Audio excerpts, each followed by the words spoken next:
Hello mga sir, welcome back po sa my YouTube channel. Explanation po tayo kung ano po ang nasa loob nito, ano pong mga pangalan sa mga parts sa isang carburetor po. Ito po ay tinatawag na carburetor assembly. May itawag o carburetor chamber top. Shout out po sa mga Bisaya dyan. Ito po ang tinatawag na throttle spring. Yung throttle valve na yan ang sunod. Ito po, throttle valve ang pangalan. Yung dagom niya, jeep needle kit. Ito po, needle kit. Sa loob naman po tayo. Yan, nasa loob. Walang star screw ito.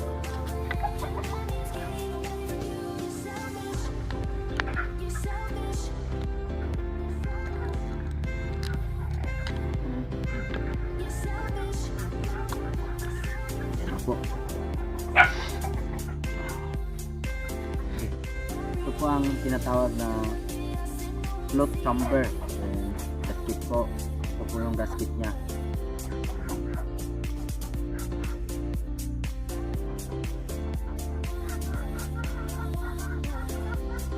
Fuel drain hose. Ito po. Dito po yung tawag nito. Papasok yung gasolina. Dito po siya lalabas. Ito po ang tinatawag na float po. Ito po, float. Float valve.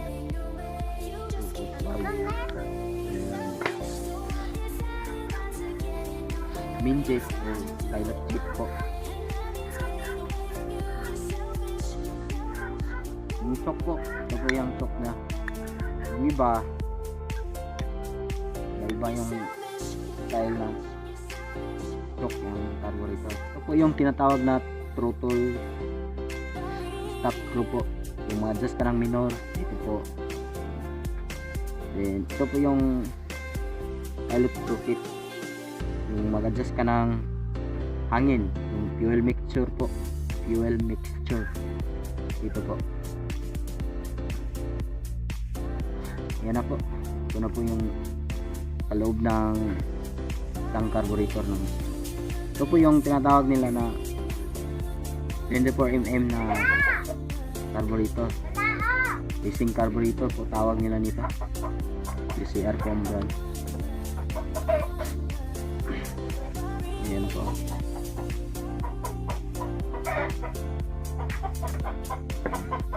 Pauli naman natin. Dali lang mag-cleaning nito. Walang tayo na pulira.